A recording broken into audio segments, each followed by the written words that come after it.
So, today I want to talk a little bit about Gibsons and kind of what they are and my experience with purchasing one. So a Gibson, for those of you that don't know, is a Chinese copy, a counterfeit Gibson guitar. I personally ordered an SG with some customizations I'll talk about in a little bit.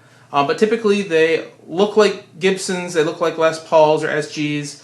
There's some Fender versions, and they typically have fake Grover tuners. They have tune-o-matic bridges. They say Gibson on the headstock. On the back of the Gibsons, they also have a serial number that you can actually look up, and it maps back to some Gibson guitar. Most of them say made in USA.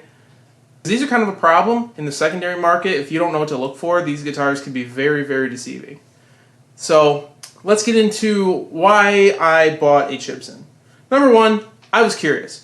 I was curious because you see all these videos online about these Gibsons. Some people say they're crap. Some people say that they're the greatest guitars these people have ever played. So I placed a custom order for an SG because I've always liked SGs. There's always just been issues that I just haven't really liked about them.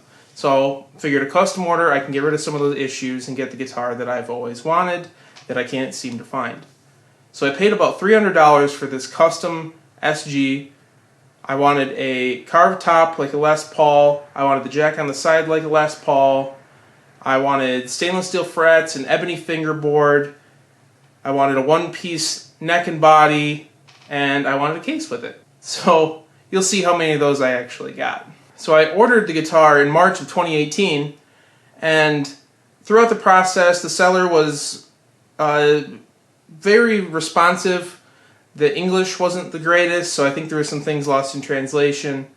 But I received pictures along the way, and it looked pretty good. I mean, it was a $300 Gibson counterfeit, but you know, I was like, okay, well, I can deal with a couple of little issues. When I received the guitar in June of 2018, I opened the box, and there was a guitar that I had pictures of. Everything was the same. The good things were it had the arch top, it had the jack on the side like a Les Paul. When I plugged it in, to my surprise, the pickups actually sounded really good. You know, and I had seen other YouTube videos where that wasn't the case. People had to replace them because they'd squeal and it was just a bad deal. But that's actually one of the bright spots of my Gibson. So the bad things that I found were the finish wasn't right. I wanted a translucent, see-through, kind of like a black flame top on it. I didn't get that. I got a plain black top, which it's a bummer, but it was kind of forgivable.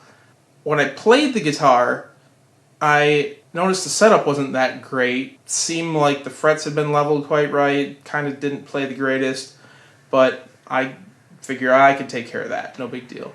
And when I was playing it, the black on the fingerboard started to come off in my hands. I think they must have just taken rosewood and stained it black to look like ebony, or maybe they just had some really bad ebony and decided to stain it to make it consistent. I don't know. Regardless, after about a month, it stopped coming off of my hands, and it was alright. So I went to do some upgrades on it, and the first thing I did was replace the pickups. So I take the original pickups out of it, the Gibson pickups that are labeled Epiphone. There is just a garbage neck joint.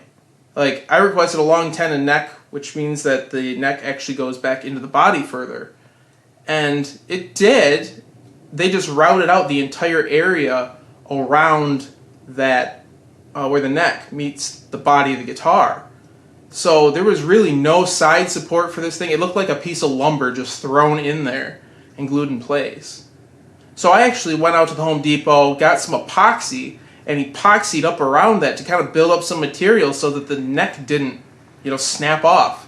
Which I had seen someone else got a Gibson like this, and the neck actually started to crack and broke off of the guitar. So that was a huge problem. I was pretty upset when I found that. But I fixed it with the epoxy. It was okay. I did a setup on it. Played okay, I guess. I wasn't terribly happy. I did end up putting Seymour Duncan Black Winter pickups in it. I replaced the bridge, I replaced the tailpiece, I replaced the pickups, and all this stuff. And it was playable, but it wasn't what I wanted to play, I guess. It was just kind of a letdown. I think that maybe if I would have ordered just a regular Les Paul, something that they're used to making over there, that I might have had better luck. But I can't recommend people do this. I get the allure though. The allure is there because it's so cheap to get this thing. You get a custom guitar for $300 shipped right to your door after 3, 4, 5 months. But it's really not worth it. You know, I really believe that these guitars, most of them, probably the Les Pauls, I don't know about this crazy custom order that I got. Most likely, my theory is Epiphones that don't go through Gibson's quality control, which people are kind of questionable at the quality control anyway. But I would hope to God this guitar would not have passed quality control. So some people get good ones, some people get bad ones. I guess I wouldn't do it again.